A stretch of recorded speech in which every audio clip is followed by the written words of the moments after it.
Sumber daya alam. Halo teman-teman, salam Neobi. Ada 3 hal yang perlu kita ingat tentang sumber daya alam. Pertama, pengertian sumber daya alam. Sumber daya alam adalah semua kekayaan berupa benda mati maupun benda hidup yang berada di bumi dan dapat dimanfaatkan untuk memenuhi kebutuhan hidup manusia. Kedua, macam-macam sumber daya alam.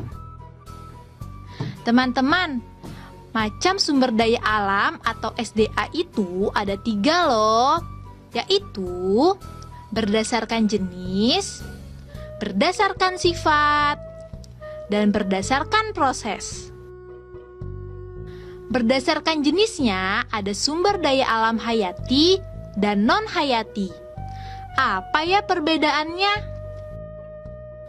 Sumber daya alam hayati itu sumber daya alam yang berasal dari makhluk hidup. Contohnya tumbuh-tumbuhan dan hewan. Manfaat bagi manusia antara lain sebagai bahan makanan. Contohnya buah-buahan dan sayuran. Sebagai obat-obatan yaitu ginseng dan jahe. Sebagai bahan bangunan contohnya pohon jati dan pohon kelapa. Sedangkan sumber daya alam non-hayati yaitu sumber daya alam berasal dari makhluk tak hidup. Contohnya air, sinar matahari, dan tanah. Manfaatnya bagi manusia antara lain sumber minuman, contohnya air mineral. Sumber penerangan, contohnya sinar matahari. Bahan bangunan, contohnya tanah atau pasir.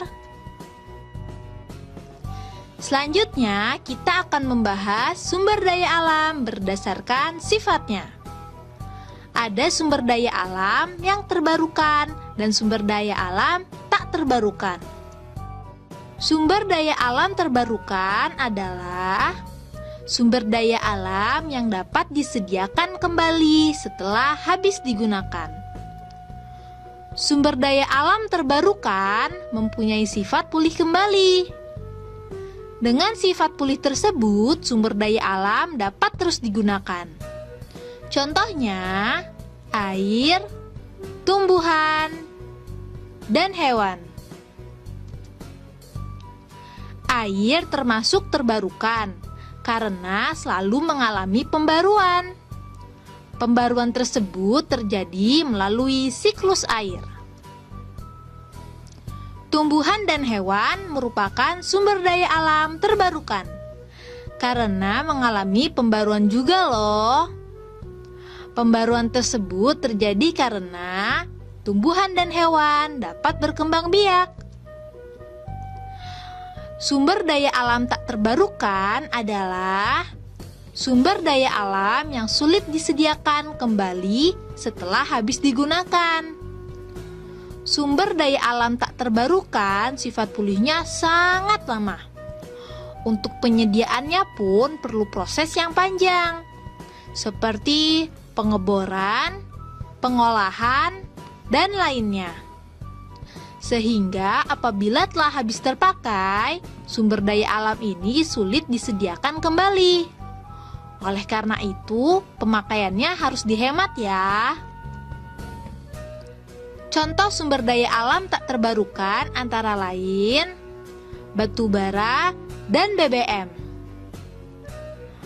Batu bara dimanfaatkan sebagai bahan bakar pembangkit listrik, produksi besi, dan baja, bahan bakar pembuatan semen, dan lainnya.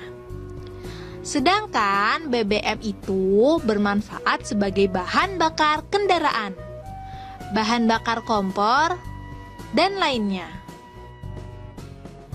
Sekarang kita akan mempelajari sumber daya alam berdasarkan prosesnya.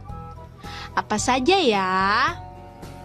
Sumber daya alam berdasarkan prosesnya itu ada yang langsung digunakan dan ada yang tidak langsung digunakan.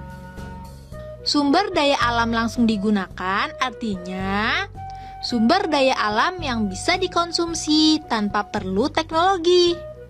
Contohnya antara lain buah-buahan, sayuran, dan air.